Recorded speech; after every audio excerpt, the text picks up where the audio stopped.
And there's a fundamentally flawed problem with goal setting in the way that most people do it, and that is that they think that they can shape and control the future. And there's a lot of stuff that's way bigger than all of us, right? There's a balance if you get to create your future. You got to be careful with those cliches. I don't know what it is about the best way to predict the future is to create it. Yeah, that's great. Like in a vacuum, so we can get some goosebumps about how amazing that sounds. Then there's the real world. A genius, an extraordinary or exceptional intellectual being with gifted ability. You are yet to understand the genius lurking within, yearning for a vessel to harness its true power. But what if there was a way to not only release it, but keep it in its natural habitat, so you can finally see the life of endless possibilities waiting for you to help you on your gifted path? Your next set of remarkable masters are waiting, a simplicity specialist who can turn the most complex puzzle into a straightforward plan, and a business development expert who turns big ideas into million-dollar models, who will all help you answer the question, how do I find my zone of genius? I think you both know this about me, how much I love superheroes. With that, I also love the concept of the hero's journey. And for the superhero either listening or watching us right now, they have a bigger and better future that they want to get to. And they have obstacles in their way. It's very classic hero's journey stuff. And what they want is direction and guidance from guides like us. Now, one of the things this hero needs the most is a map from their present day reality to their dream come true future. In other words, I think of it as a treasure map, and their dream come true future is the treasure. And most people don't know how to get there. And what I love about both of you is that you are map makers. You are very gifted with a pen, with a whiteboard, with something you can draw or doodle with. And you both love models and frameworks and systems and blueprints, not only for business, but I think for everything, for life. And part of what I want to discuss today is how we can advance on our hero's journeys with the right maps, with the right frameworks, how to think about all these things, and how to become better versions of ourselves and better leaders on this journey. And I'll preface this by saying, if you are listening to this conversation on an audio podcast, I would highly recommend checking out the YouTube channel because there may be some drawing happening. So, Brad, let's start with you. Can you tell us about your closet command center?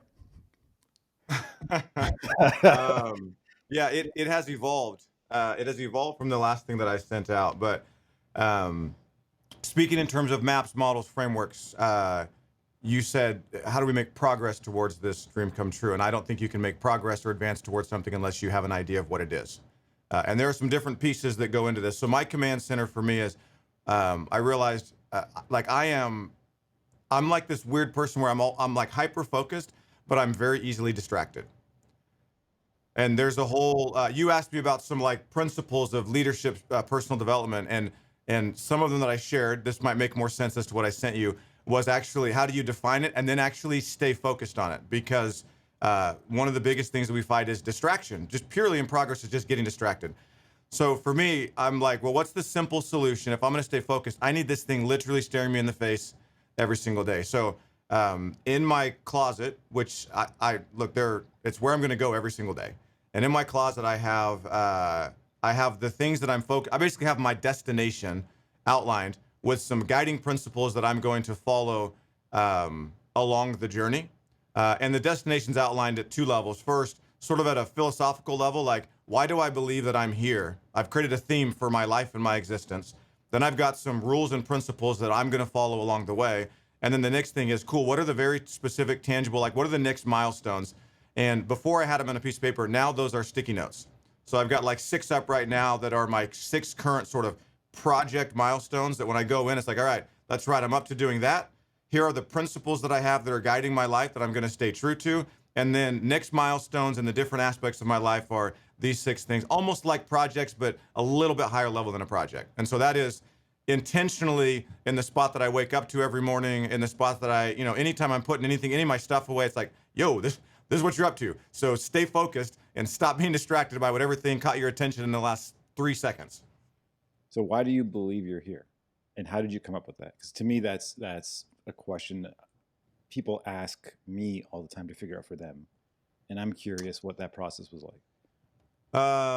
So the things that I have listed, there's 3 things. It's be better, make things, help more. So I believe that we're on this earth to become the best version of ourselves. I believe that we're on this earth to make things. Could be experiences, could be impact, could be physical things, could be courses, could be whatever, but we're given a gift. That gift is going to get manifested in the form of making a thing. And then the whole purpose of us becoming the best version of ourselves is to make more things, because the only reason why we don't make cool things is because we're not the best version of ourselves. We got some BS story telling us why we can't. And the only reason why we make cool things is to help people, to help more. And there's only 2 ways to help more. You either help more people or you help the people that are in your sphere ecosystem. You help each person more. That's the only ways you can increase your impact. So those are my 3. It's be better, make things, help more. And in that order, because they're sort of a cascading, cascading impact or influence. How did I get there? A whole lot of not having a freaking clue of what I was doing. And so and I think that's an important piece for people to recognize is people think like, oh, you get up and be like, oh, here, I know I've decided. And it's like a know/decide thing. I have decided that this is why I'm here. And it wasn't always that format. It's taken some time, but I think the first major shift to actually making progress to knowing that is recognizing that it's a decision. It's a decision. It's like partial discovery, but partial decision. It's not like there's some hidden answer you just uncover. When you see it, you have to decide, and like that's what I'm going to go do. And when I struggled trying to know what that was before, a lot of it was because I didn't recognize that there's a decision piece to it. That is like you claim it. And then you can, when you make a decision, like pretty much any decision, you can change it later. It's totally fine. In fact, it's an iterative cycle. So the process, I think, is 1, stop pretending like somebody else has the answer. Just start paying attention. So you pay attention to what's happening in your life, what you've done, what works and what doesn't work, and then let that information actually guide you. And it's like, hey, I think this is why I'm here. I'm going to choose to be about this right now. Cool. How's that working out for you? Is it actually working? Like, are you actually happy? Are you actually at peace and content with the way your life is going? And if not, it's like, well, maybe I picked the wrong thing, or maybe I'm going about it the wrong way, right? Or maybe I'm just being distracted because I want it to go faster. But if it's not any of those, like, that's the right thing. So it was a process. It was an iterative process, but I don't think I really made any significant progress towards it until I recognized that it's part discovery, which is paying attention to how your life's running, because you have things that you like and things that you don't. And then it's also part decision. And so the decision part is, well, let me decide what I think it is right now, and then let me pay attention to whether that actually works. And you got to be really careful to not get suckered in to the things that you really want, but don't actually like line up for you. They're not actually what you're about. That's just you chasing somebody else's dream. I think I told you the story about the big old house that we bought, and then we're like, turn around 3 months later and bounced out of it. That was one of like, well, no, we're going to go after this because it makes sense as the next thing. It wasn't. That wasn't for me to go do. That what didn't fit right where we were. It didn't I never have cared about like a big house. I actually want the smaller one that I can totally make really, really amazing. I want the smaller everything that I can just make dope and pimp, right? That's what I want. And so I had to pay attention. And then I had to pay attention, but also have enough humility to recognize, no, I made a wrong decision. Like I have to be okay being wrong so that I can get dialed in and aligned to what I actually care about. So that's, hopefully that's helpful, sort of along the journey. But that was what the process was like for me. I'll create an open loop for our friend paying attention to us right now, either watching or listening, that at some point today we'll talk about decision making, because I think I'm sure you'll want to geek out on that. You also mentioned you have to pay attention, and I feel paying attention is one of your gifts. Like the show is called Gifted. It's all about how we each have a gift to share with other people, and it's about service. And I think you're all on board for that. And on the note of sharing a gift, Simon, you teach a model to entrepreneurs and business people called the Genius Model that's essentially about a business sharing its gift. And I'm curious if you zoom into the individual level, to the human, to the people or person, how can someone reverse engineer what their gift is? Yeah. Look, it's a great question. And listening to Brad talking about, his closet and then the three things that he's here to do. I think people need to make that decision. We're pretty fascinated with goal setting in business, and there's a fundamentally flawed problem with goal setting in the way that most people do it, and that is that they think that they can shape and control the future. And there's a lot of stuff that's way bigger than all of us, right? And I actually think the goal is to figure out how to fit into the future and make a difference. So, it's interesting. I've got three things that matter to me. I want to teach the unexpected. I'm a teacher. That's actually what I do in life. I want to teach the unexpected. I want to show up in a way that the world can take as an example, whoever it is. And then I just want to help people. So, to then map that out and go, okay, I'm going to predict exactly the goals that are going to map out. You can't know what's going to come. And usually the better things come to you so for me, the goal is how you're going to show up, right? So the Genius Model, GO, is a framework that we drew from 6 primary frameworks, things like Daniel Kahneman's Fast Brain, Slow Brain, Simon Sinek's Golden Circles, Jim Collins' Hedgehog Concept. We understand the power of 3, visual communication. So I brought a whole lot of frameworks together into this model to capture organizational genius, because that's actually the thing that people take to the market, not their culture and not their structure and systems. Culture creates the character of the organization, structure and systems create the consistency of the organization, which means we can trust you and rely on you. But it's the genius that the organization brings that means we can believe you. And genius, I've got another model called the Origins of Genius. It's a triangle, and I won't draw it right now because two of the sides aren't the most important thing for this conversation. But genius always originates with a person, and it's hard to think of any great company in the world that doesn't have a name attached to it. And so what is it that the person brings? And it starts with what's your philosophy about the thing and the people. Like Brad, one of the reasons I suspect Brad and I connect is I think we both have a very similar philosophy about a whole bunch of stuff, right?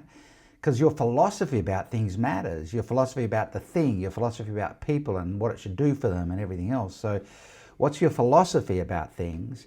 The second component of the person this originates from is what's your history, your high story. So what are the wins and the lessons? And those things formulate and coalesce you. And then what's your expertise, which is a combination of your experience and your qualifications. Now, experience is university in practical terms. Qualification is university in taught terms. And so I'm never going to go to the doctor that says, hey, I don't know what you've got wrong with you, but I'm fascinated to try and learn about it. I want to go to the doctor that says, I know exactly what you've got because I've seen it 100 times, right? And there's no problem. And so genius at an individual level is a full contact sport. And here's the problem. You can't craft genius in practice and training. You just get ready for it. So if you look at sport, the genius in any sporting contest occurs in the field of play, in the moment, when the player does something instinctive and everybody goes, that's amazing. I know Brad loves basketball, I love basketball, and I just can't wrap my head around Steph Curry. No one should pull up where he pulls up, throw a shot so nonchalantly, but it's the experience that he's got now at this end of his career and everything else. And so genius at an individual level shows up in a fascinating way. There are 3 zones. If you imagine, I will draw this, if you imagine 3 circles, you know, there's your genius zone right in the middle. And this is an individual genius. This is for a person, right? There's the competency zone around the outside. This is stuff that you know that you can do and other people know you can do it, and usually that'll be, you know, the task level of a job. There's a performance zone in here where you can do stuff kind of without thinking about it. Oh, I'll get a different color. And so in the competency zone, you can do stuff. You may even still need some supervision, but largely you can do stuff in here and people should have an expectation you'll get it done. In the performance zone, is that going backwards? Is that appearing backwards to you in the video? Or is it appearing the right way around? It looks backwards on my browser. In the performance zone, you can do this, but you could also probably teach that to other people. Like you could supervise, you could take other people through that and show them. But in the genius zone, things just happen with you that no one saw, that are unexpected. You drop this bomb on people that is just mind-blowing for them. You do stuff amazing, that's amazing. You lose time when you're operating in your genius zone. You don't get tired. You know, time just passes and you can go for forever. The problem is, if we bring it back to business, most people are spending most of their time in the competency zone and a little bit into the performance zone. And so we have to performance manage these people. And very few people get to spend most of their time in the genius zone. Now, the reason entrepreneurs either get distracted or bored is because they're spending most of their time in the competency zone trying to set up all the stuff that they've discovered you've got to have in a business, which was never the stuff they expected in the first place. And the genius that they had that got them started, they're drifting away from, right? So genius is that innate ability that actually doesn't just come from practice and rehearsal. It comes from the full contact sport of being in the field of play doing it, but also what do you believe to be true about this? What's your philosophy about it? And then the sum total of all your history. So what that actually means is when you drift away from the origin, you really have the potential of starting to drift away from what was core to the business in the first place. So personal genius by itself is a fascinating conversation. Interesting thing, right? If you have team members and you don't let them connect to their genius, they have no core anchor. They're just doing tasks for you out in the competency. There's nothing holding them in the center. There's no center of clarity. There's no center of gravity for them as a person. So, you know, there's a really interesting challenge for people about how do we structure work, the roles inside a business, our own participation and things like that. And, you know, is there a way to run an organization so that everyone's operating in their genius zone? Then you get the power of collective genius and pretty amazing things start to happen. But we could have this conversation for the whole 90 minutes and we won't, we shouldn't. But, and you know, genius always starts at an individual level. You know, when Brad, here's the interesting thing, you leave breadcrumbs about your genius. So when Brad gets up and turns to his whiteboard on Zoom, or he puts his camera on a bit of paper or something, everyone sits up straight. Why? Because they know something's coming, right? And if I get my whiteboard out, everyone sits up because they know something's coming, because your genius leaves a breadcrumb. People, you know, you said we're both, you know, we're map makers. It's really hard to do something you don't draw a blueprint for first. You know, most things in the real world were an idea on paper first. That's where we're not, you know, when Brad and I draw stuff, whether it's a process or a model or something like that, what we're actually doing is creating the first physical existence of an idea in the material world. Because almost everything that's been created has its first physical appearance in the material world as a drawing on paper. Every bit of technology that we're all using right now was a drawing first. And so what we're actually doing is so much more than map making. We're turning an idea into its first physical form, which is usually a drawing.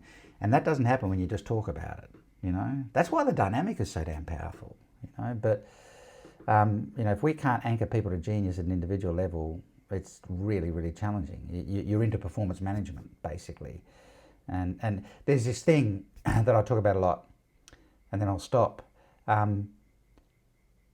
Leaders lead the invisible, and managers manage the visible. And the challenge is to lead the invisible and manage the visible. The visible's around the outside, competency, task, activity. But the invisible is what's the genius of your team. You know, managers replace trust with meetings. Leaders replace meetings with trust. And you can only do that if you let people operate from their genius, because that's the thing you want to trust. And we can bang on about this all day. So,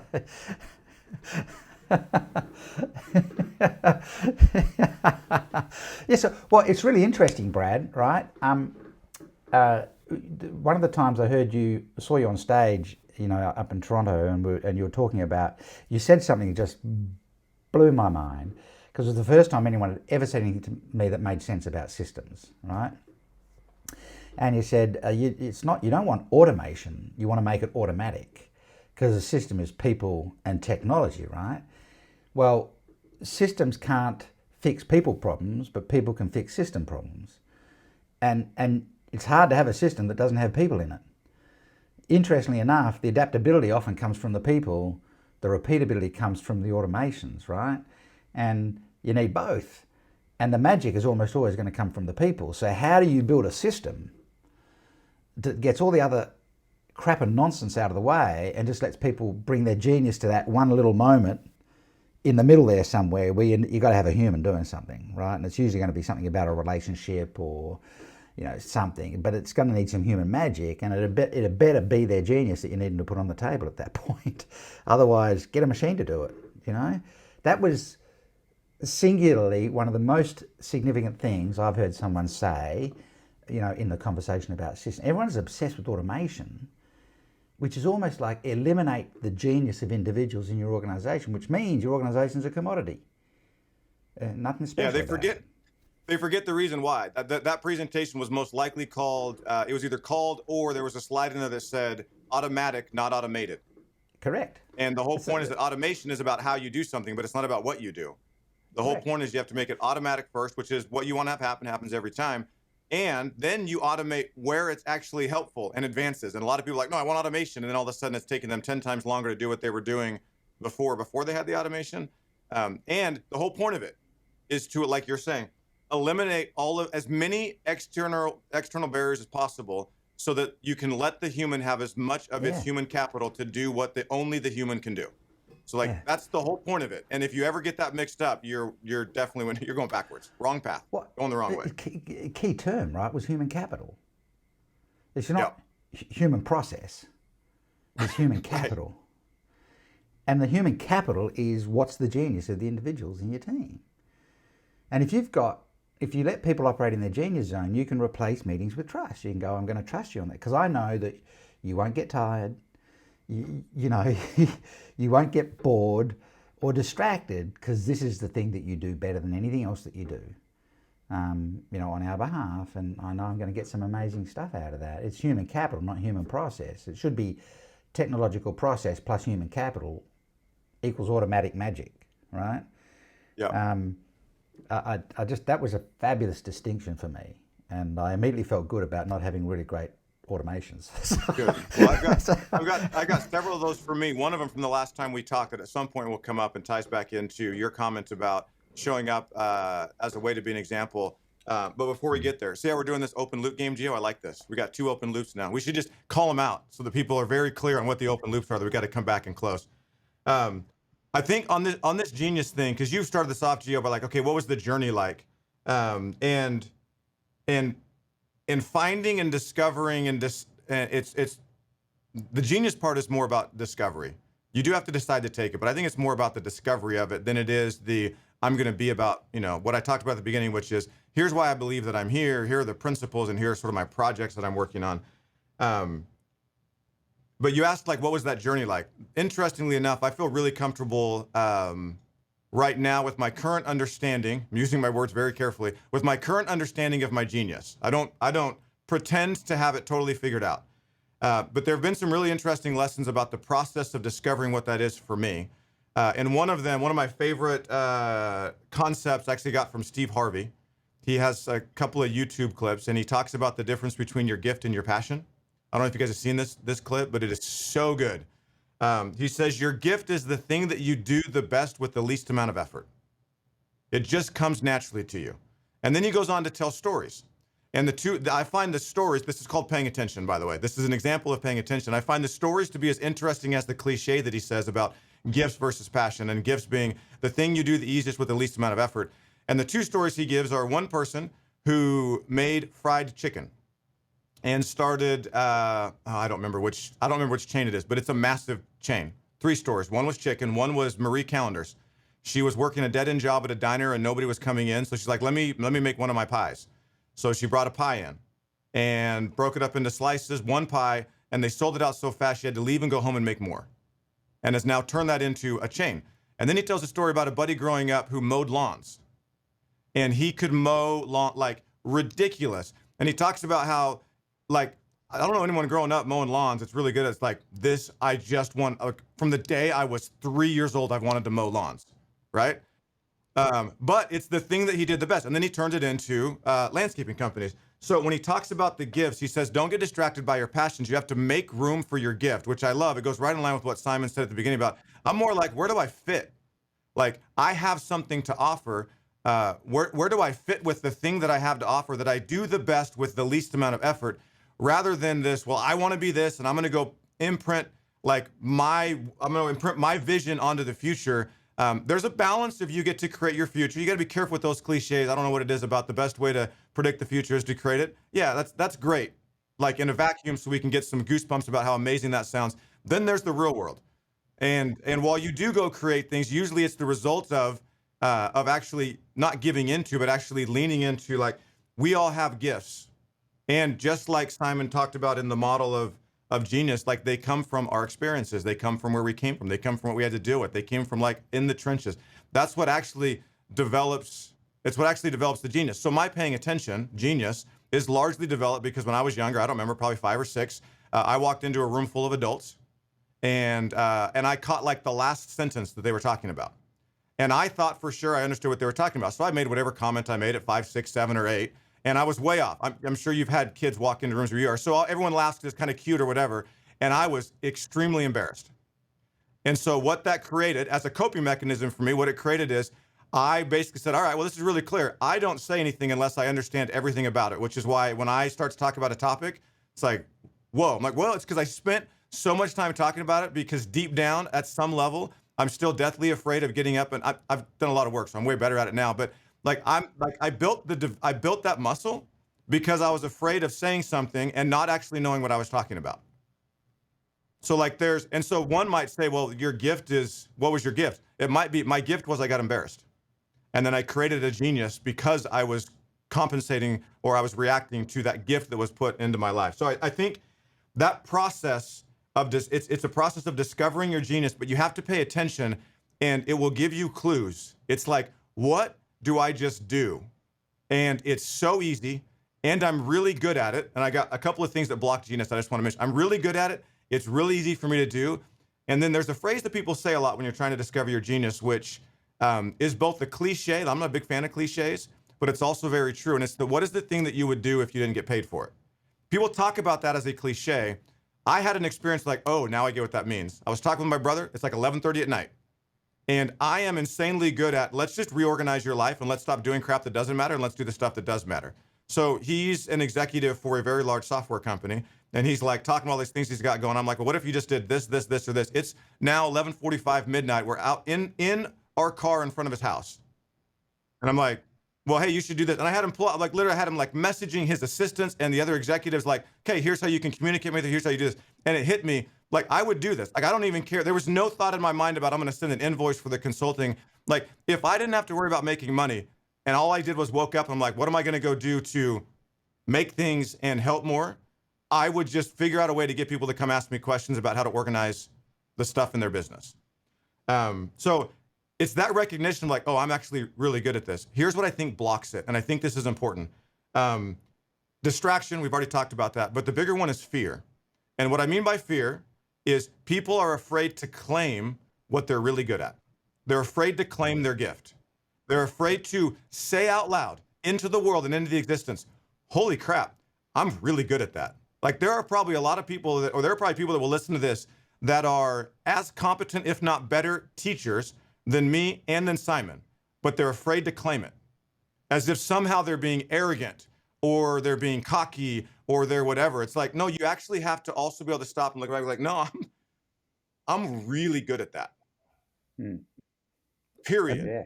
You have a I'm responsibility. really good at it, and it's so easy for me, and I can create so much value. So I think along the journey, you got to pay attention to the things like Simon said, it gives clues, leaves breadcrumbs. And then you have to be comfortable being like, no, I am. Like, I'm just really good at that. So a couple other thoughts to Part maybe of wrap that my up. my See where it goes experience, from there. Brad, my experience with that is that people sometimes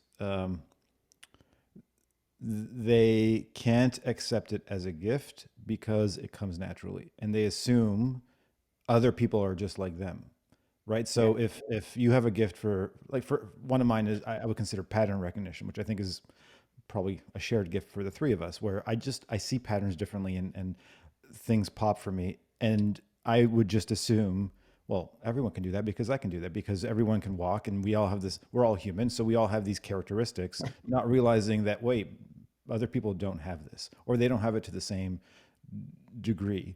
And I think that's one of the challenges that people face with trying to uncover these things, is because they make the assumption that we are all the same and not realizing how unique and different they actually are.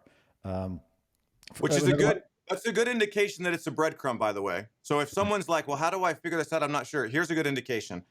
When you do something and somebody else or multiple people around you are like, holy crap. Right.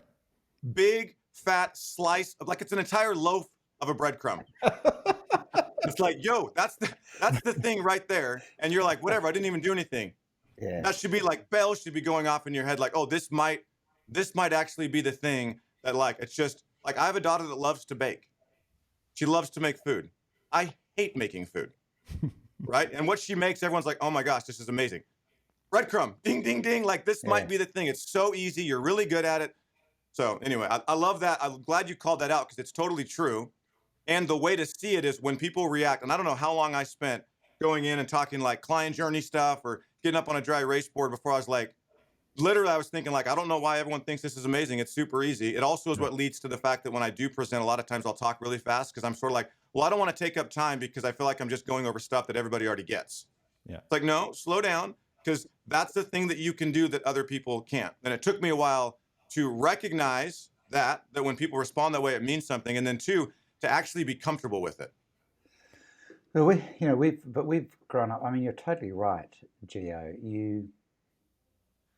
I think there's a couple of things that you do with a natural gift, and patterns obviously, but the way you nurture a community is just a gift that you have in terms of the way you bring people in and out of connection and conversation and stuff like that.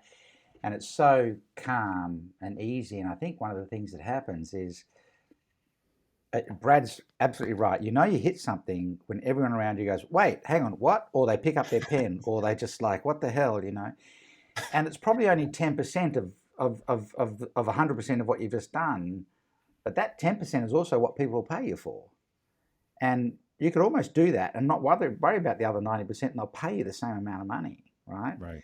But I think when people, when someone sort of sees their gift, it comes so easily. Not only is, Brad's totally right, not taking it out of the world, but also, well, what if everyone finds out this is just not that hard? But it's actually hard for everybody else, right? So it's just, but it's so easy. It comes so easily. Like I will say to people, I'm supremely confident about walking into a room with hundreds of people and a whiteboard and no plan, and I can do 8 hours. Now, because I just need a whiteboard and a pen, and I'm going to invent stuff live in front of the room. And it's not arrogance. I just know it's going to happen because I've learned to trust. I think this is the other key thing, right? I've learned to trust that this thing will show up when I need it most. And there's a certain amount of just life lived that equips you with that. That's why I say genius is found in the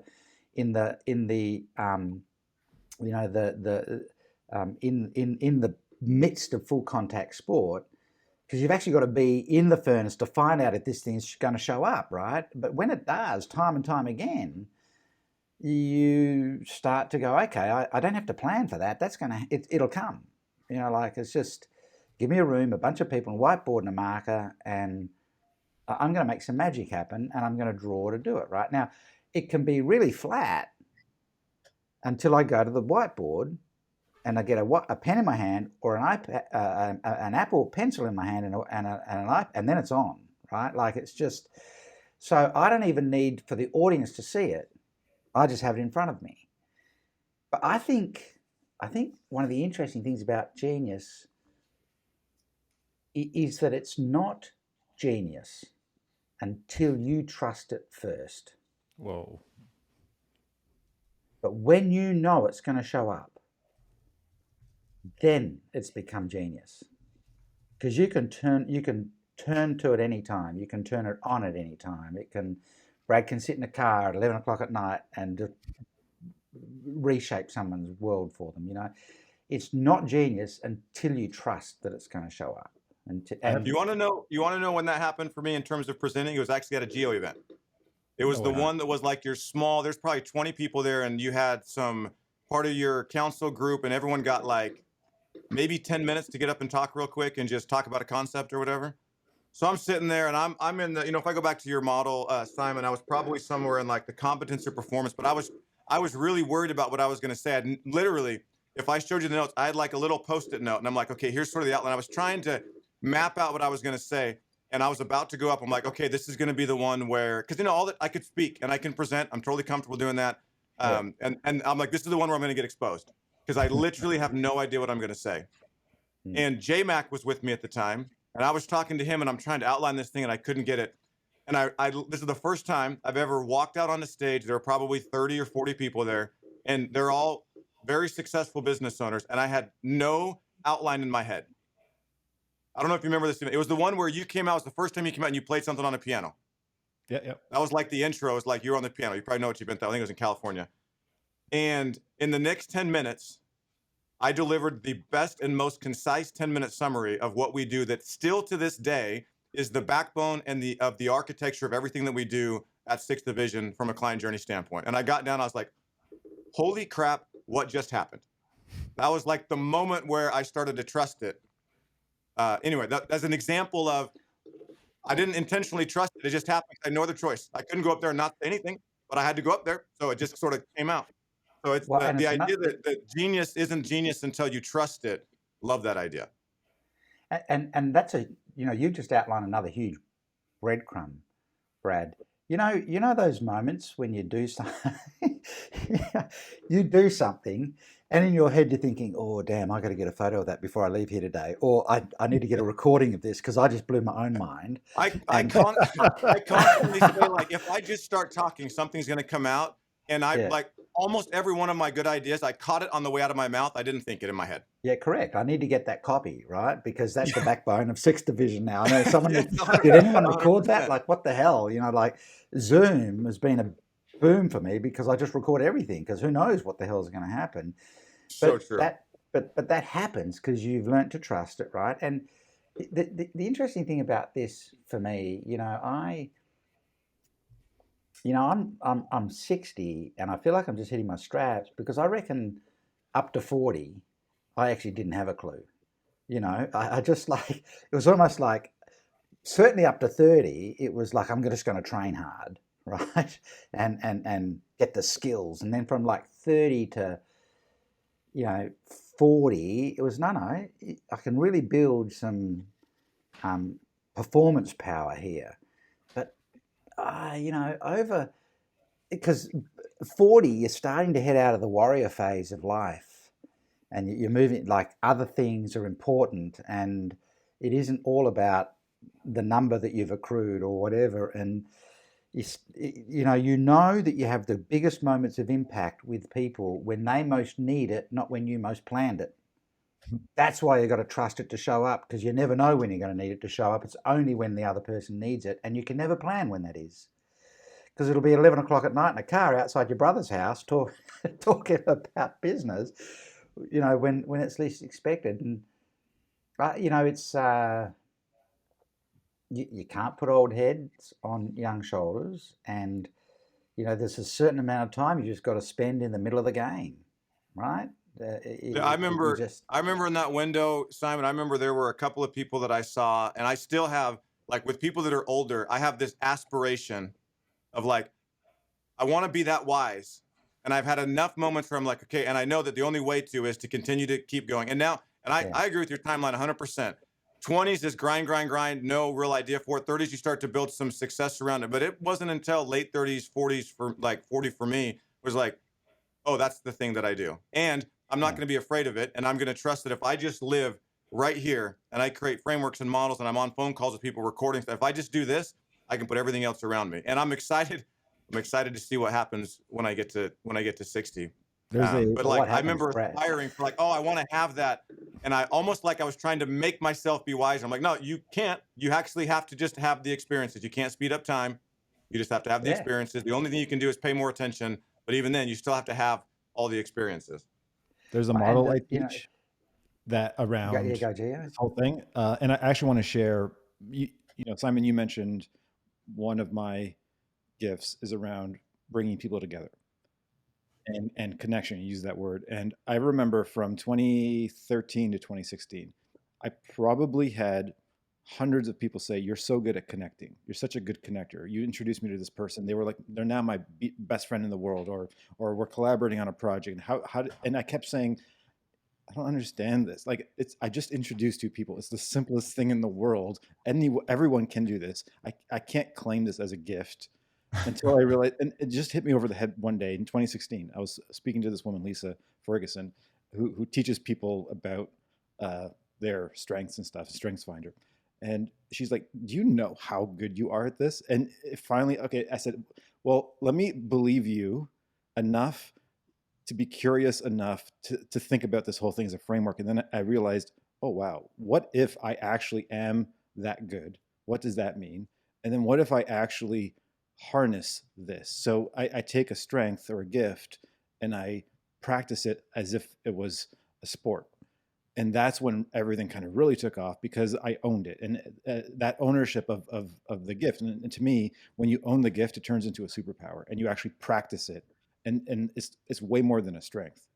And the interesting thing about it is where it comes from, because when I was in grade school, we moved a lot.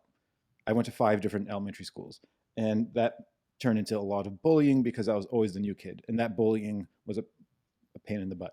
So because of that pain and maybe even trauma from being the new kid, being picked on, I learned how to get people to like me. And I learned how to get people to like each other. And it unleashed this gift of connection, of bringing people together, because I wanted that harmony. I didn't want to be bullied anymore. And I didn't want other people to feel that crap that I went through. And that led to me producing my first event at 16, where we had 1,000 people. And there's, you use breadcrumbs. I love that phrase. I also like Easter eggs, right? If I'm big into comic books and superhero movies and stuff, and they always use that phrase, Easter eggs, like clues that they drop, hinting back to other things. And I think our life leaves us the breadcrumbs and the Easter eggs, the clues of these things. And if you start to look backwards, you'll start to see stuff. And one of the other things, and I'm very curious for both of you, one of the patterns I've seen about people getting an Easter egg on their gift is this question: what did you get in trouble for when you were a kid? Right? So when you were elementary school age, what did you naturally do that either your parents kept, or adults or other people kept telling you to stop doing it because it made you stand out? So for some people, maybe they talked a lot and they were told to shut up. So for other people, they were silly. For me, it was dreaming. Like, literally the messaging was stop dreaming, get your head out of the clouds, stop daydreaming. And until I realized, 5 years ago, that dreaming is a superpower.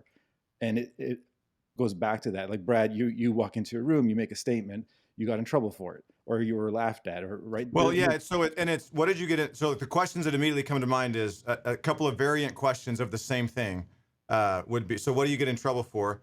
What annoyed the crap out of you? Right. Right. Or what were you frustrated by? Because growing up for me, and I remember thinking this as early as I can remember, I always thought, I don't care if that's the way that it's been done. If it's stupid, it's still stupid. Yes. Or another one would be like, what did you feel like was your problem growing up? Because the other one I had is like, for a long time, I took that as like, well, maybe I must be missing something. And it was because of that first example where I was missing something. And it all flipped and I realized, no, I wasn't missing anything. That was the skill, the genius that was being developed. And just in this call today, one of the things that's clicked around the development of genius is when I thought about gifts before we got on this call today, I was thinking gifts like, no, we're all born with gifts. And that may be true. I'm not at the point where I've figured all things out in life, and I'm going to say that's not true. But what I'm becoming aware of is the idea that the gift might actually be the situation that you face when you're young and ill-equipped to handle it. Because what it does is it opens up a space for you to develop a genius. Because genius is 100% developed. I don't know that it's a genetic trait that I'm good at systems and whiteboards. I think it's a developed genius in response to the gift that I was given when I was younger. Now, other people like right now, you use the word trauma. People are talking trauma and experiences and whatever. Like, yeah. And if I'm looking for future progress and development, I could just as easily look at it as the gift, because almost every time, like a big breadcrumb for me is, what was the thing that you suffered from when you were younger? Because when you were younger and ill-equipped to handle it, subconsciously, you started to develop a genius as a coping mechanism. Now, I don't know that all geniuses come from that, but I think as a very practical, for anybody listening or watching, a very practical, tactical exercise to discover what are you really good at? And or what could you become great and a genius at? Because you might be in the middle of the journey, is go back and look at what did you get in trouble for?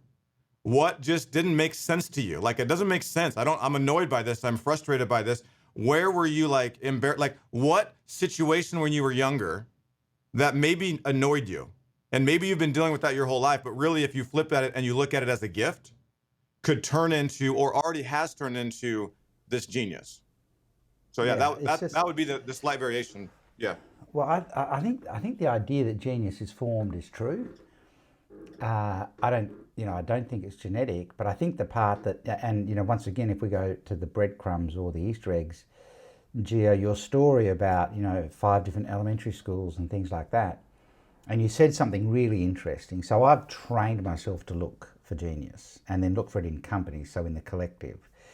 But the first part of the founder genius that I spoke about was, what's your philosophy about this, right? And so from 5 elementary schools, you said something really interesting. You said, I just wanted people to be liked and to like other people. Everyone deserved to be. A part of your philosophy is that people deserve to be able to belong somewhere and be liked and connect, right? And so people, what makes it a genius is that everybody's sitting around going, I want to connect like Gio, right? So what's the checklist? Oh, you have to like people, right? I'll learn that. I'll learn how to like. It's just not going to get in there, right?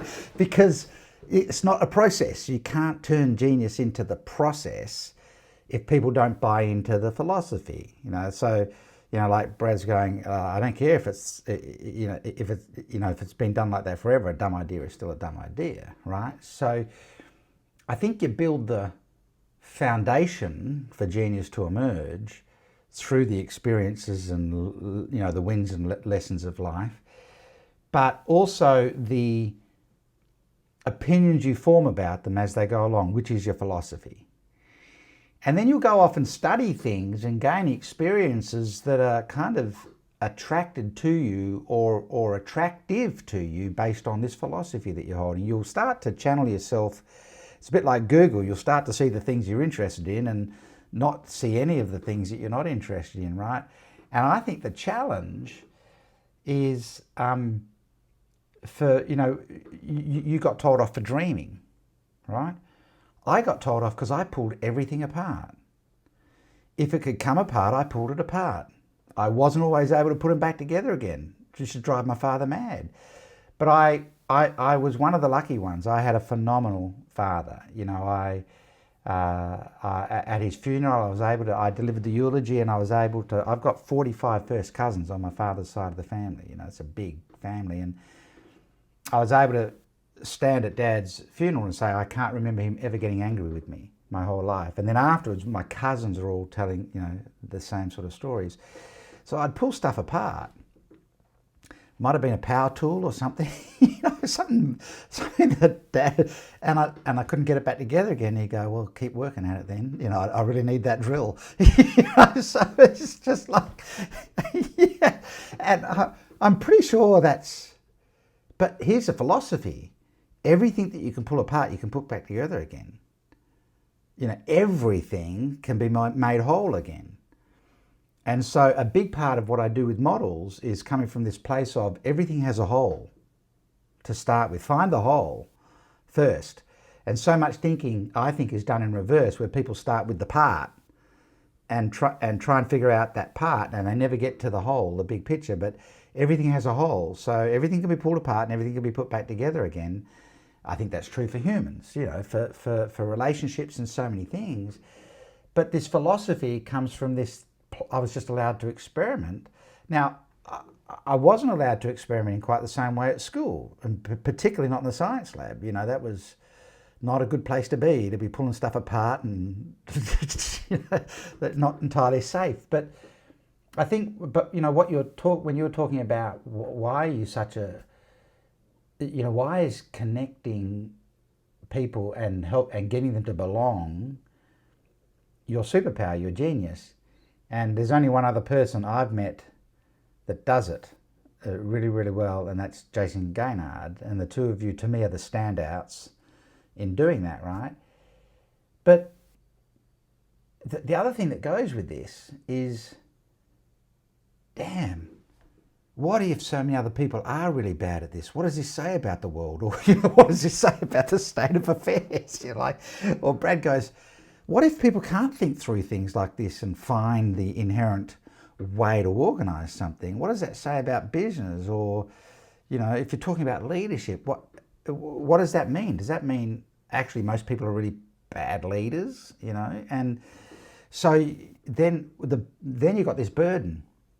Okay, now I need to step up now, because the world actually needs this far more than I thought. And so that's a little bit scary, you know. Who wants that responsibility? But you crafted the gift. You know, you got into the middle of the game. You built the muscle. Time to show up. Yeah. So just on that point, maybe to help instill the importance of discovering your gift and stepping into it, which is part of what I believe. I said those are the three things I mentioned. I believe that's our responsibility. So like I take it as a responsibility, and at the end of some of my presentations, it's really a feel for the audience, whether it makes sense. Right in line with what Simon was saying at the end, I'll say, I got one more thing.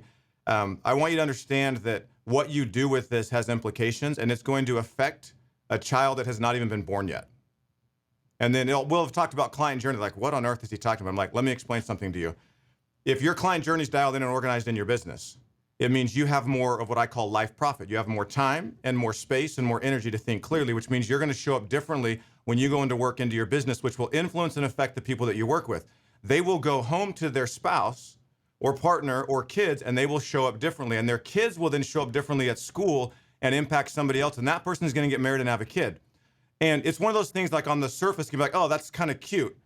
And then like 3 weeks ago, I got a text message from the same guy, J-Mac, that used to work with us. And he is now starting a school in California that basically is, if we wanted to create a school the way that we believe a school should be created, and we had no rules or regulations, what would we do? And it basically is, build your own curriculum. You can't just come in. You actually have to get accepted. There's a hiring process. They tell people, no, you don't have it. They make them do work. Like it flips everything on its head around a school system. And he sent me a text message from, there was like a snapshot of every week their kids submit a summary and assessment. And at the very bottom it said, which core value stood out the most or influenced what you did this week the most? And the one that this is a third grader. The one that the third grader had put in is figure it out. Figure it out is the third core value that we had at 6th Division. It's like our principles of success. It's know where you're going, do the work, figure it out.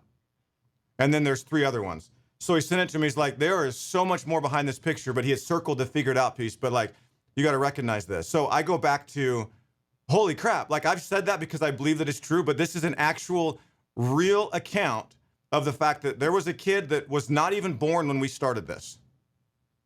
And there's a responsibility. Like, Gio, you connect people in a way that has a cascading impact that will influence and is currently influencing kids that have been born since you did whatever you did to help set that up, right? Simon, the same way. And every single person has, with their gift, the ability, and I would dare say, raise that to the responsibility to actually manifest that gift into the world, because there are kids that are not born yet that are sort of counting on it. Yeah, it's a fascinating thing. You know, talking about school is really interesting. You know, the people that are best at cultivating their genius on a daily basis are kids under 7. They just play creatively, imaginatively, without boundaries, without barriers, without concern what people think about them. They are better than anybody else at cultivating their genius on a daily basis. And then around age 6, 7, we send them to school. And there's a substantial amount of research that says 70% of a child's creativity has been lost by age 12. So inside the first 6 to 7 years of school. And so if people lose their creative spirit, how does genius ever get to flourish? And so I wonder if between the age of 12 and the age of 30, we're in this kind of performance drive, because we're actually just trying to rediscover the creative spirit that somewhere deep down we knew we had before we hit the age of 7. Simon, I have right? I challenge people with this, and let me show you what I mean. Because I like to speak to people around personal growth type of topics, and I'll ask a group of adults, are you as creative today as you were when you were 7 or 6 or 5? Oh. And they'll say no. And I'll say, when you were that age, did you use your imagination more? And they all say yes. And then I say, no, you don't, or no, you didn't. And they all look confused. And what I say is, the only difference between then and now is the perceived outcome, meaning we all use our imagination, except today we call it anxiety. We call it worry. We call it stress. We imagine a future that doesn't exist with a whole bunch of what if statements with a perceived negative outcome, and it creates a fear response. When we're kids, we don't have that. We're taught that part of it, but we're still using imagination to think about a future that doesn't exist. And my invitation to people is, what if you perceive a positive outcome? It doesn't exist anyways. The future doesn't exist yet. You're creating it in your mind. You're using your imagination. You're just using it in a different way that drains you. And if we can rekindle that aspect of us when we were young, when we weren't taught to have that fear, imagine what that could do. And I feel like that's part of how we help people. It's to get back to that place. I think we are all 100% creative as we were when we were kids. Yeah, isn't that interesting? You know, when kids transition into school, the thing about school, which is why, Brad triggered that thought for me when he was talking about how would you set up a school? If you didn't follow any of the structures or patterns of schools now. I think what happens when kids get sent to school, they get forced into a structure where everybody's got to fit the same pattern, and there's targets, there's curriculums, targets, learning outcomes, goals, and everything else. And then we're all thrust down this path of, set goals, plan the actions, and everything else. I loved Brad's conversation about focus rather than goals. I'm much more interested in what's my focus going to be, how much adult creativity do we flip into an anxiety form of creativity, because here's the goal. If we don't get the goal, it's a loss. I want to grow my business, by $30 million. How'd you go? Oh, only 28. It was a failure. Okay, hang on a minute. It was sure you had a target, but it's kind of meaningless, actually. Where the hell did you get the target from anyway? I've done a lot of work in the corporate world, right? And every year they go stretch target 20%. I'm going, do you know what 20% growth on sales really takes? It's just a dumb target, stretch goal.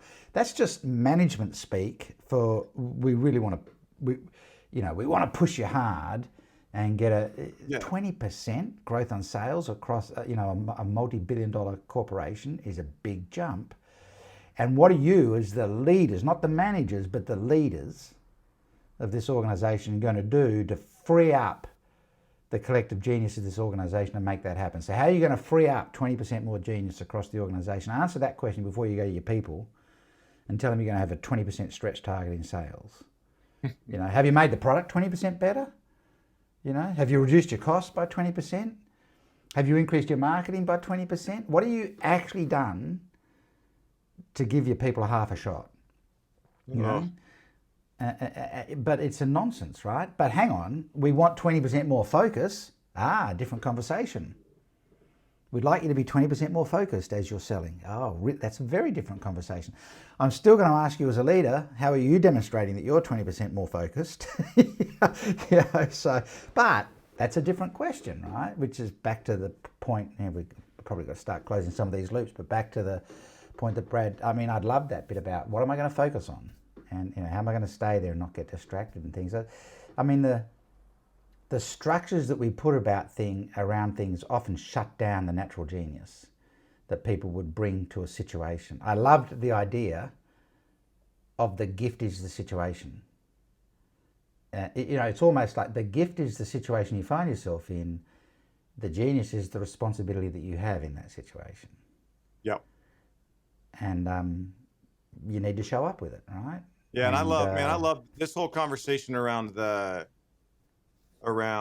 goal versus the focus, like the idea of setting goals. I think goals are stupid.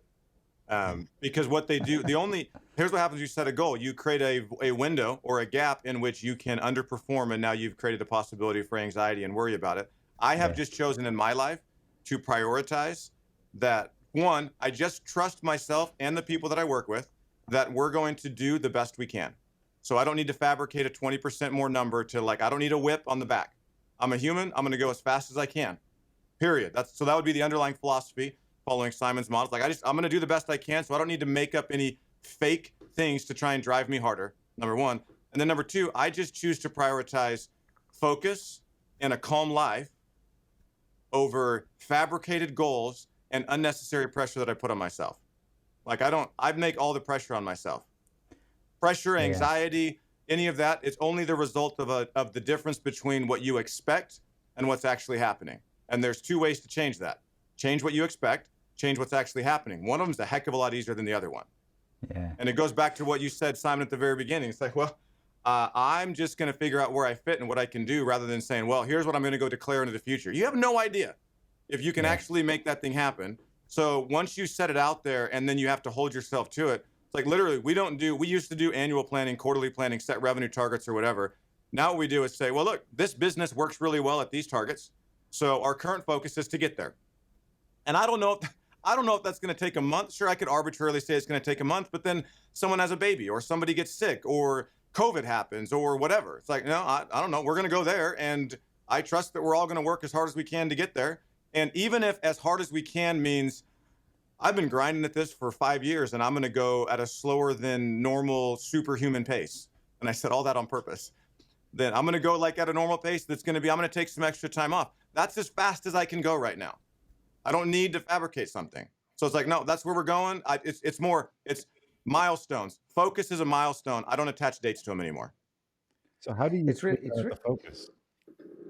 How do you figure out what you actually want or what direction you want to take? I feel like you have a framework for decision making around this kind of thing. I feel like you're just lobbing that up in between me and Simon to see which one of us dives at it, and maybe we'll hit heads as we try and answer that question. Well, there is an interesting. I got a really clear example of what Brad was just talking about.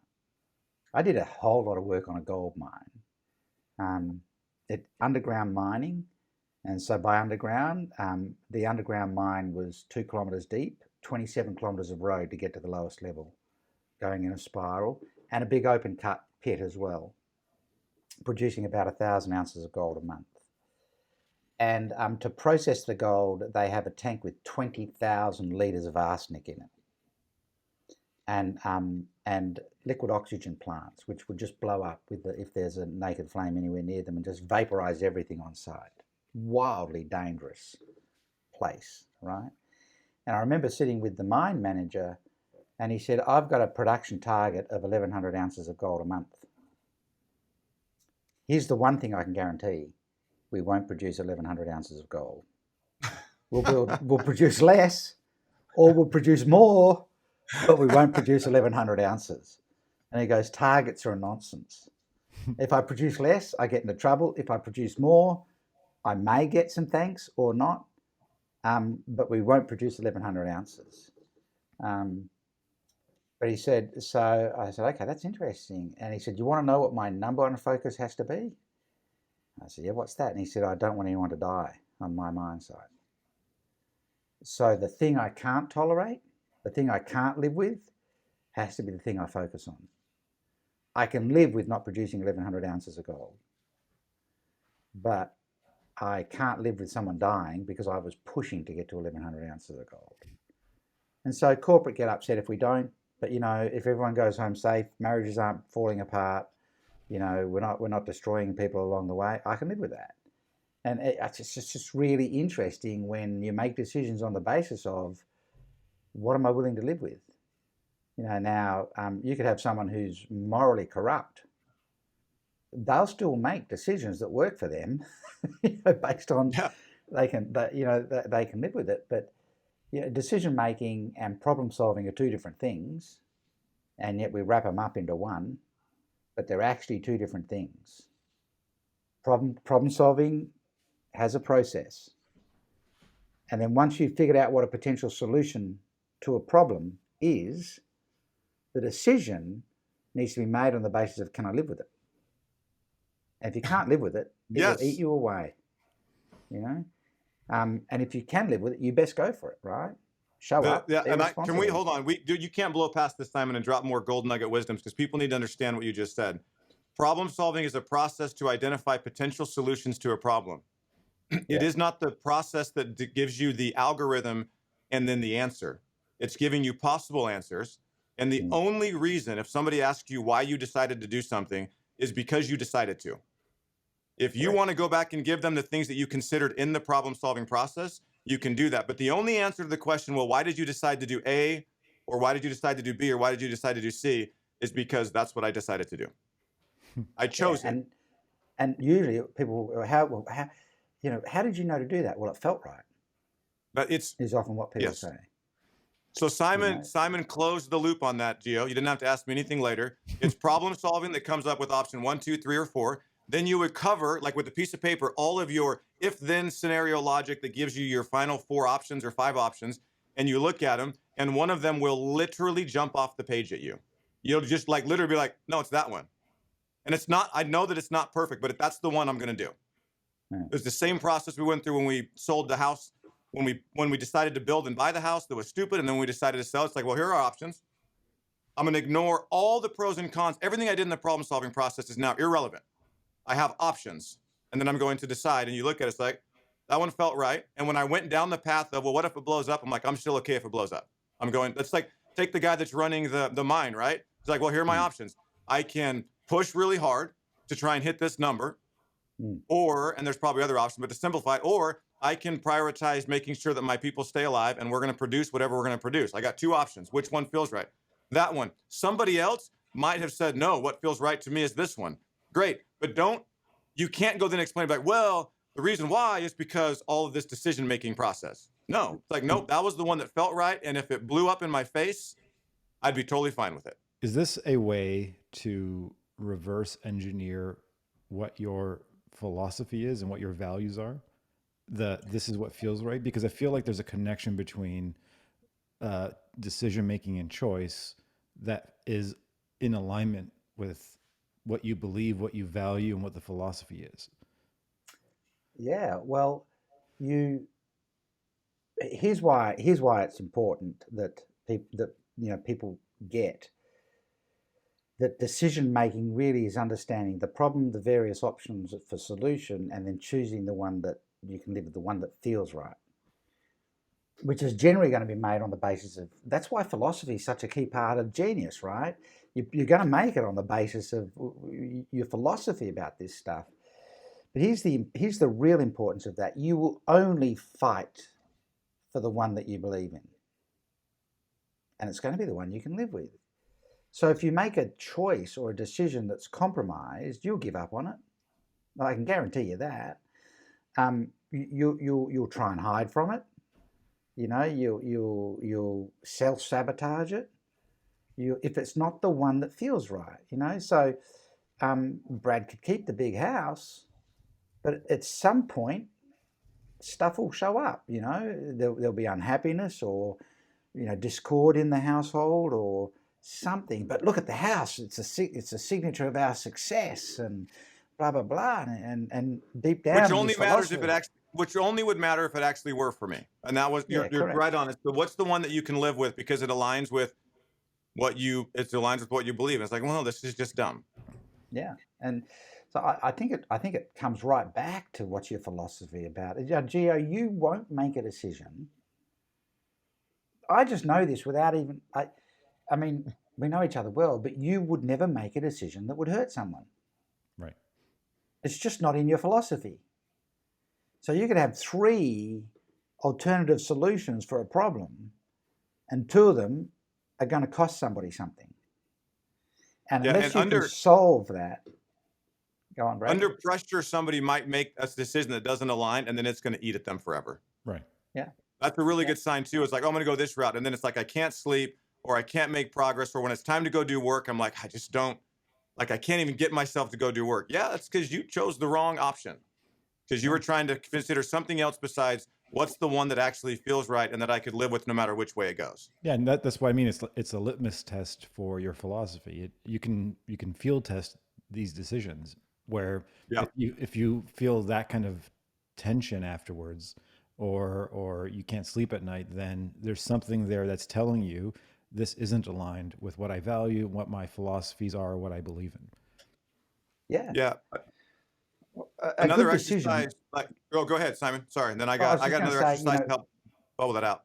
Perfect. Well, you know, the test of a good decision is, did the weight lift off your shoulders or not? Yes. Amen. If having made the decision, the weight lifted instantly, it was the right decision. If the weight didn't lift, it's probably the wrong decision. Go back to the options again, right? You might make the decision, Gio, on something. You're going, we've got to do this now. This is going to kind of cause some angst for these people or some harm or whatever. We've got to figure out how to kind of cover that, but it's going to, and the weight won't lift for you on that, you know. But when you put something together for people, because you're a very people-centered individual, if you see real gain for everybody, you know, it will just make sense to you, right? And that's cool. It doesn't mean there's no work coming, but the weight is lifted. You know, now we're going to get to work and we're going to make this thing happen. So, like, it's a real easy test. Did I make a good decision? Well, how heavy do you feel? Really heavy. Well, then it's probably not the right decision. So, go back to the problem solving process again. You know, and I wish we could actually offer people. There may be another option that you didn't come up with in that, because sometimes you're going to make decisions that don't work great for everyone. I have a mantra that I use, which is you decide ruthlessly and you execute humanly. And so when you decide, you have to decide ruthlessly, and then how you execute is going to be humanly. And the combination of those is going to be the thing that is, can I live with it? Because sometimes, like, we had a spot where we had to let some people go, and it's like, this friggin' sucks. There's no way that this doesn't suck, except when I go into how am I going to execute it? How do I pull it off? The decision has to be made because I'm a leader. And so whether a decision disappoints people or not is not an indication of whether it's a good or bad decision. It's just, is this the right decision? That lesson was learned very big time with the situation in my house, because it definitely disappointed my wife. There was a time period where she was not happy with me, but it was the right decision for us.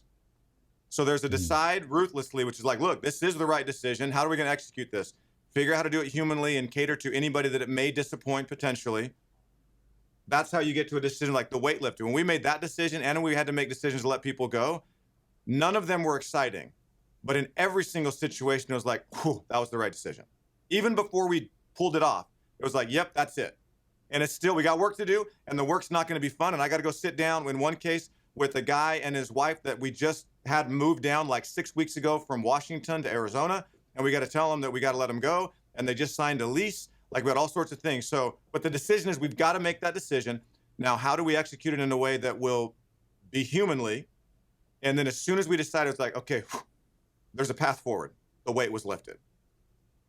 So it's interesting. What's interesting about that, Brad, is, you know, decision making. The loop that Geo opened was decision making, and you know, the decision is not always yours to make, but you still have a responsibility to make the decision that you do have available to you inside of it. So in my mid-30s, I was a senior executive manager with a very large Australian company, and operating the West Australian division, and the head office in Sydney said, you've got to make 300 people redundant. And we're not going to tell them all at once, and it's not voluntary redundancy, and so you just tell them as we identify them. And so over a 12-month period, almost every week, I've got people coming to my office to tell them, hey, we love the fact that you've been with the company for 20 years, you've done great service, you're going, kind of thing. And that's not my decision to make. And so the decision didn't sit well. I love, you know, make the decision ruthlessly, but execute, you know, humanly, right? I made the decision that everybody that I made redundant was going to get a better pathway out of it. Because there's only 3 pathways.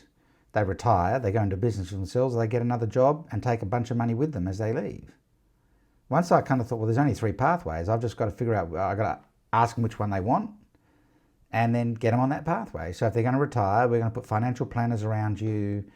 We're going to make sure all your affairs are in order as you exit this company. If you want to go into business for yourself, we're going to get people to help you with that, right? And and get you set up right and everything else. And if you're going to work for another company, we're going to get a career transition company and work with you. And head office went, what are you getting career transition companies for and stuff like that? And I was saying, well, you know, everyone that leaves here is going to go to a better place. And they went, that's crazy. Everyone will want to leave, which is the only kind of stuff that corporate could ever utter. You know, if you do that, right? And I'm going, well, the only thing I can live with is that the people that leave to a better place. I mean, we seduced them and married them, and now we're divorcing them. So we don't have to do it in a nice way. I love that distinction, Brad. Make the decision ruthlessly, but execute humanly. You know, what can I live with? It's I mean, people want this stuff to be easy, and it's not. It's simple, but hard, because it requires people to step up and take responsibility. And you know, how am I going to show up? You know, how am I going to fit into the future and show up and be a part of that at an impactful level? Yeah. The easiest way is actually hard, and the one that feels easy is actually going to be the hardest path, and the one that feels hard is actually the easiest path. That's the sort of conundrum when it comes to making tough, difficult decisions. Yeah, almost always. Brad, you opened a loop for me, and I need to close it. It's stuck in my head. Which one? I feel like there were 2 or 3, but which one was it? The process of coming up with you your philosophies? You used the phrase life profit, and I don't want to just. Oh, whoa! I didn't even mentally mark that one as an open loop. All right. What is life profit? Okay. So I have 5 kids. Hang on, Brad. Hold on to it. Keep your thought, because Geo just did his genius thing, which is this masterful maneuvering of lines of thought and things like that. I don't know if you write this stuff down or not, Geo, and then you go, I'm going to come back to that thing or not. But I think one of the things you do that is genius is fascinate the hell out of a group of people through other people. And you're not just connecting people, you're connecting ideas. That actually might be the real genius. I mean, Brad and I clearly connect at an intellectual level, and that came out of the environment that you've created, right? And so you go, oh, yeah, something else I want to ask you about. What did you mean by life profit? And Brad hadn't even marked it. right? So it's going, okay. And I'm sitting here going, yeah, I want to know about life profit. I'm glad you remembered that because I'd forgotten you said that 20 minutes ago. But that's genius in flow, right? That's genius in flow. Yep. It's just like, it's just happening. Sorry, Brad, I hope I haven't No, that's totally fine. Totally dropped fine. the thought. But I And want to know agree. about, Brad, I want to know about life profit. What did you mean by life profit? Okay, so this stems from a philosophy or a genius or a combination of them, and I'm not gonna spend time trying to decide it specifically. But this is philosophy. I believe language matters, and I believe that most people don't pay attention to language. They don't pay attention to the words that they use. They don't actually know what they mean when they use words. I believe that language is just a sloppy tool that we use to communicate ideas, and life will change when you actually start to pay attention to the idea and don't get distracted by the words. So for me, I create my own language around certain things, and I create terms that have very specific and distinct meaning for me. So profit by itself refers to money. And it can be defined, people are like, I had an 80% profit, but then I had to invest in marketing and leadership. I'm like, that's not called profit, bro. So personally, right? So money, though, is only one form of currency. So this actually came out of a moment when I stepped into Genius. I was in Target with my son.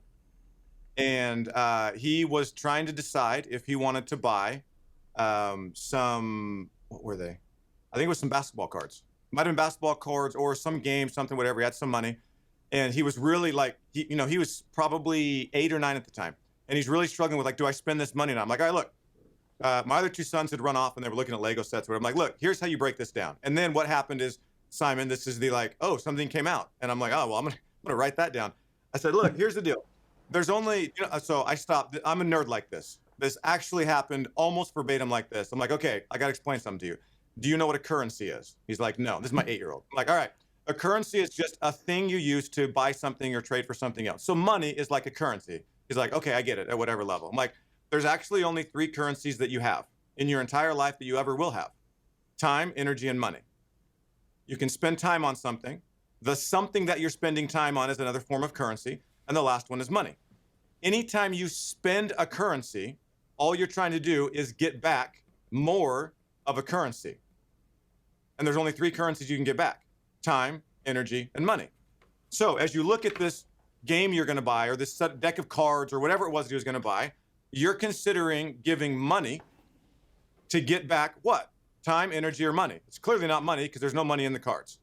He's like, oh, well, it'd be fun to play with. I'm like, here's the process you go through. 1, before you spend a currency, you ask yourself, do I actually have it? Do I have it available? Number 1. Number 2, is it already earmarked for something else? If the answer to the question 1 is yes, I have it, no, it's not earmarked for something else, then it's available to be spent. And then you're just saying, if I spend this, do I believe that I'll get a greater return of whatever currency I'm trying to get than what I'm spending? And if the answer is yes, then you buy it and stop thinking about it. It's real simple. And if it's no, then you don't buy it. And he looked at it and it took about 5 seconds and he grabbed it and he bought it. So that happened. Like literally, it's like you're out shopping, kids are running around. It's not like I was like, oh, I'm going to have this really, really deep, powerful moment. But then it rattled in the back of my head. And I realized there is more to just monetary profit. And the conversation that happens, in particular in the business world or in the personal development world or everything, all rolls up to monetary profit. It all rolls up to income. And every once in a while, you'll get some lip service around like time and energy and whatever. And I was like, no, I'm going to re-anchor and recenter my life on what I value the most. This will now give some color or some clarity to what I said before about how I prioritize my life schedule and the calm and sanity of it over some goal that I arbitrarily created. I just decided to recenter. My outcome of my life is that I want to be life profitable across time, energy, and money. So whatever time I spend, whatever energy or thing I decide to spend it on, and whatever money I spend, I want to be life profitable across all of them. So it absolutely does not work for me to be in a business that requires me to work an insane amount of hours. It doesn't work. And I understand that like you have to earn the right, like just like you have to earn monetary profit, you have to earn the right to be life profitable. But for me, I'm very, very clear that I measure everything against the lens of, will this make me more life profitable? Period. So we talked about the return documents, I think on some other calls. I think I've been over with you, Gio, the one that I had you guys fill out as part of the smooth scaling system and everything. And that's what it is. It's like, before you go do anything in business, before you really go do anything in life, you should be clear what you're actually trying to get out of it. Like, what are you trying to have happen here? And it's all going to boil down to three currencies: time, energy, and money. What do you want to make happen? And then every decision you make is anchored against that document about what you want to have happen. And then you got to stay focused to it. And every single, like when you texted me about, hey, some topics or whatever, it's like, well, the biggest one for me that I'm really learning right now is about once a day, I'll have a new thing pop up. It's like, oh, that would be awesome. I could go do it. And then I'm like, let me check it against my return. I'm like, nope, my return is dialed in right now the way that I want it. And there is no room for that. So while that's a great idea, I am not willing to get overly excited about this idea that popped up and then trade my return or my life profit for it. I now have to figure out a new way that that could come into existence that doesn't affect my life profit. So that's life profit. That is such a, oh, okay. So here's the thing. The thing that was just popping in my head, Brad, while you're talking about that was, because obviously I spend a lot of time in the sales space, you know, working with companies, and I could go to almost every company I work with and challenge them to quantify the ROL of their product. What's the return on life value of your product? And so your product is only ever promising time, energy, or money to your customer. Which is it? And there'd be a whole bunch of them who go, I don't even understand your question. We sell potato peelers. Oh, right. Well, it's time. That's what you're selling. You're selling time. Yep. No, we sell potato peelers. No, you don't. You sell faster potato peeling. You're actually saving people time. That's what you're selling, right? And you're probably also selling energy. $2 to buy some time and energy. That's a great deal. Lots of people will buy your potato peeler, right? So what's the return on life value? Imagine if everybody that sold anything defined it by the currencies and went, what is the principal currency of this product that we're offering the customer for which we're going to ask for a money currency back or Right. some form of exchange, right? That would, it would eliminate there'd be a whole bunch of people go, well, we actually can't sell what we sell anymore. Well, now you know. I didn't know how to tell you, but now you've come to the same conclusion. Yes. Yeah. Yeah, and then there'd be a whole bunch of people go, what we sell is so much more valuable than we thought it was. Right? Yeah, I and- love that. And you can stack them. So we're re-recording our training around client journey engineering, which is how to install the muscle into your business of being able to think through all the ideas of how to get clients and actually put it into a clean, cohesive journey with amazing transformational experiences. And at the very beginning, I'm like, listen, we're going to do all this stuff and it's going to be cool. But I'm going to be really clear. It's not the coolest thing that you're going to get. Here's the coolest thing that's going to come out of this. It is going to be the confidence that exists in your business. It is going to be the energy around how confident you are when you show up at an event or on a mastermind or on a webinar or when you're talking with your team. That is like, you'll make more money. It'll be great. You'll have more clients. It'll be great. You can grow your team and that'll be great, but that is not the best outcome. The best outcome is that you will confidently step into the driver's seat of your business. So like it's not just even a single currency, but you're really clear on, it's like, yeah, you'll get this. So we can, justify it in your logic brain. You're going to make more money. That's great. But here's the real thing, because ours is, you'll make more money, better client journey, make more money, clients are happier.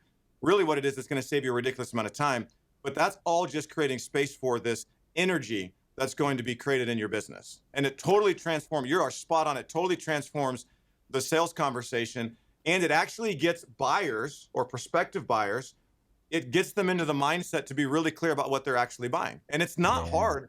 It's not hard as a buyer to be like, would I exchange this much money for that energy?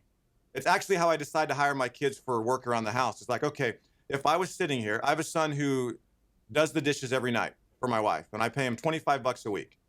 And, sometimes people are like, well, it's $100 a month. Like, I don't know if I have that budget. I'm like, here's the deal. If I was sitting down on Sunday and he came in and said, hey, this week I'm going to do the dishes every single night. Will you give me $20? And I had $20 in my hand. I'd be like, please, all day long. Yeah. So I'm willing to part with money very easily in exchange for the other currencies if they get quantified as a currency. Yeah. I love the idea of return on ROL. I love it. Yeah, return on life. Oh, the thing that I discovered was and it was a shock to me when I first kind of really started thinking about it. But the most valuable stuff is invariably not measurable in statistically pure ways. The most valuable stuff. And so we have such a fascination with statistical purity that we want to get the metrics behind it, and set targets and everything else. We shut down the opportunity for the most amazing stuff to flow through. And so how much time will I save on that? I don't care. It's not the important number. How much money will I make? I don't care. It's not the important number. Ask me how much life you'll get back. That'd be a better number. Well, how would you measure that? I don't actually know, but do you want it? Right. Yeah, I don't know. It'll be something like this, maybe. I don't know. Yeah, but people are patently uncomfortable about having a conversation if they can't put a number around it. And maybe that's one of the things that we've got to challenge. But and that's, once again, if we bring the loop back around, leadership and genius show up. Chaos precedes progress and innovation. So all innovation and progress comes from chaos. And real leadership and genius, maybe the real genius, is leading people into chaos safely. People will follow you into chaos if you make them safe. That's what you did with your son. Should I buy this card? Well, I don't know, but let me talk to you about currencies. What the hell, Dad? How come I got the only freak for a father who's going to give me an economics conversation, or I just want to buy the card? But what you created was safety in what is a chaotic decision for him. Should I buy it or not? Should I buy it or not? Should I buy it or not? Let me take you through a conversation that will build a framework of safety for you. Then you'll be able to make a decision, right? And you'll be able to feel okay with that decision. That's where the real, and so, we should be challenging businesses in today's world to really be. I love the life profit thing. What is the return on life going to be from this? And it's just interesting. Sorry, Gio, you were going to say something. Well, here's how I would love to end today's conversation. Almost, I feel like there needs to be a part 2, but I'll end it with etymology, because I, like Brad, love language. I love words. Etymology is the history of where the word comes from. Yeah. I think it sparked from, in my high school in grade 10, we took a Latin class. It was like mandatory. You had to learn Latin, which I loved because, like you mentioned, the word currency. Currency comes from the Latin word currere, which means to run. And it's also the root of the word current, if you think of water flowing or electric current, and it's something that flows. And well, actually, let me ask Simon first. Do you know the history or where the word genius comes from? It's a really good question, and I don't know the etymology. I actually only learned this 2 months ago at a museum. So I was at the Toronto Museum looking at some ancient artifacts, and the word genius is from ancient Rome, and it doesn't mean what it means now. Back then, a genius was equivalent to a guardian angel that every single person had. That was your gift. Wow. It was the thing that watched over you, but it was also the thing that you offered to people. And it stemmed into now what we think of as genius, but that's fantastic. That comes from. And Brad, with respect to currency, something I like to even teach our kids is that other forms of currency are when we use a phrase that starts with the word pay. So it's not just money. You don't just pay money. Because your gift, Brad, is that you pay attention. Attention is the currency. We also pay respect. Respect is the currency. Anytime there's an English phrase that starts with the word pay a compliment. Right? To me, those are all forms of gifts and currencies. So I want to thank you both for freaking mind-blowing conversation today. We have to have you both back. This is going to be fun. Love you both. And thank you for your time with us. Now you've been shown how to find your zone of genius.